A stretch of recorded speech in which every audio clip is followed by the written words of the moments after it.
ယောမာရသေနမာသနာဝိဇယတဝောဒိနာယပိနာမိညိဋ္ဌသောဝောတိတုဇယံစီနောအာသနာဝိဇယတဝောငါးပါးမဟုံယံသဘုံကိုဖုံးကုန်60အောင်ကျုံးဝင်၍လွယ်လင့်တကူအောင်ပွဲယူကန်ဤဖြစ်တော်မူပါပေထသောယောဇီနောအောင်စေယပိအောင်သိတိနှင့်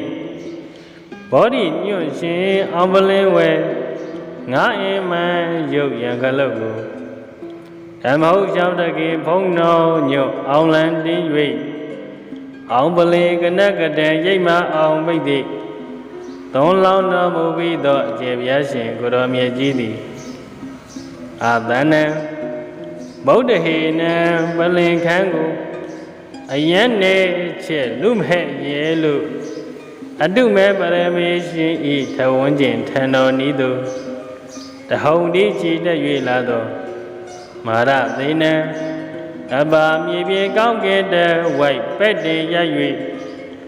တိုက်ဖို့ကြီးရွယ်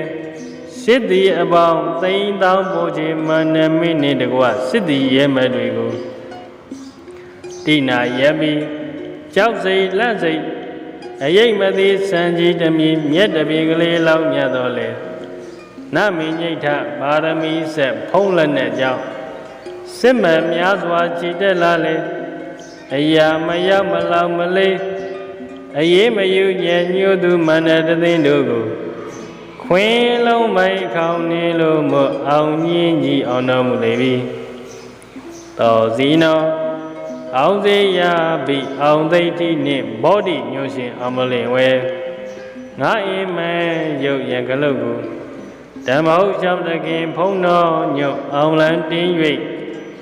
အောင်ပလေကနကရရိပ်မှအောင်ပိတ်သည်သွန်းလောင်းတော်မူပြီးသောဒုဗျာရှင်ကိုရောမြတ်ကြီးသည်ဘုရားတရားသံဃာယနာမြတ်သုံးပါးကိုရှေကိုသောလိထရှိကြကုန်သောအိမ်သူအိမ်သားတရားနာပရိသတ်ပေါင်းသူတော်ကောင်းတို့အားစယံဣဒနကျန်သွေသူအန္တရေမောက်ယံစုညောင်းတို့မကြောင်းမဲကြအောင်နိုင်ရ၍ဟိဋ္ဌမင်္ဂလာပြားပြားနှင့်အောင်ရအောင်ကြောင်းအောင်စုမြတ်ပေါင်းကိုဒေတုယနေ့ကသာနိဗ္ဗာန်ရသည့်ဘဝတယံဟိုးနောင်တော်ဝဲဂုံရောင်တွန်းတောက်တမိုးအောင်၌တယောက်တင်ပေါ်တိုင်းလုံးကြော်၍ဖုံးဒေသောထောင်ရောင်မိကဲ့သို့မျက်စိစိမ်ပြောင်ပြောင်ကြီးတဲ့အောင်စုကြည်ပေးသနာတော်မူပါမြတ်စွာဘုရား